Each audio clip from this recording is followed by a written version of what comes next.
This is the presentation for the International Material Research Congress in the Symposium Material Science and Quantum Technology. The title of this project is Free Space Continuous Variable Quantum Cryptography. The current methods of secure communication are increasingly at risk due to the advancement in quantum computing, like the RSA cryptosystem, because quantum computers have the potential to solve complex problems, such as the prime number factorization, which forms the backbone of the RSA encryption. However, advances in quantum technology also offers secure communication alternatives, like quantum key distribution, where security is guaranteed by the fundamental laws of quantum mechanics, regardless of the computational power of a potential eavesdropper. This security arises from principles such as the no-cloning theorem. In this protocol, there is a preparation, transmission, and measurement of quantum states, often based on discrete quantum variables, where single photons are used to encode information. A notable alternative approach proposes the use of the quantum mechanical equivalent of a classical monochromatic electromagnetic wave. This is a coherent light beam. It is defined as the state alpha, where alpha is a complex number, and these states are the right eigenstates of the annihilation operator, and the other definition that we see in this equation involves the displacement of the vacuum state. In implementation of continuous variable quantum key distribution protocols, quantum states are typically prepared by selecting a random variable from a Gaussian distribution centered at 0 in a phase space, corresponding to the possible quadrature values of a coherent light beam. The other option is to use discrete modulation, such as the four-state protocol. These protocols reduce the requirements for error correction and extend the transmission distance. In the case of this experimental implementation, we use the four-state protocol, and the phase modulation is achieved using two acoustoptic modulators in cascade.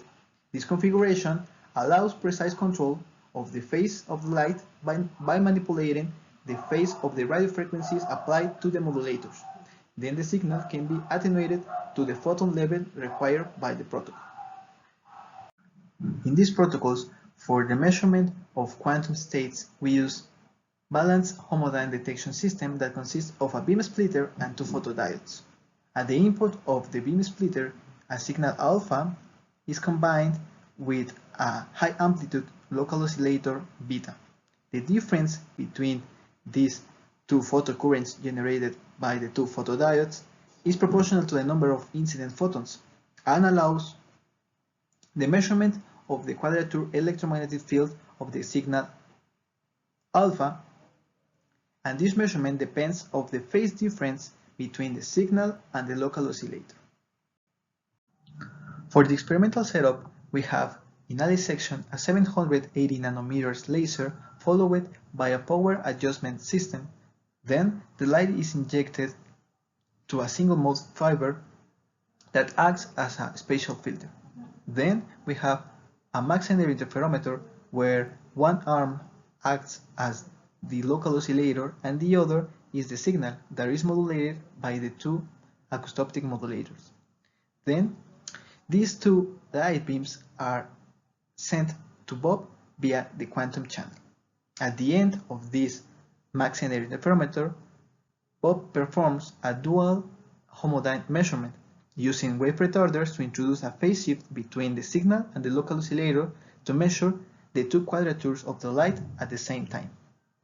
Also, a phase locking system based on the power Drabel Hall technique is employed to maintain the phase stability.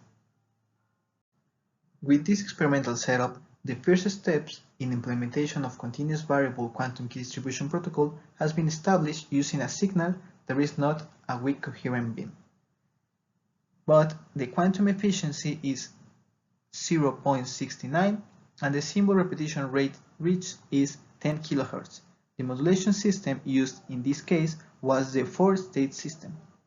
In this image, we can see the quadrature measurement of the electromagnetic field of light using this type of modulation.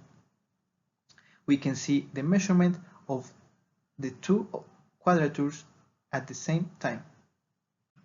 Also, an intermittent phase law control has been established, and then a parameter estimation was conducted under the assumption of a linear channel and in the asymptotic limit. This analysis helps predict the key generation capabilities of the system when it is scaled to an operation level outside the laboratory environment. Thank you for your time.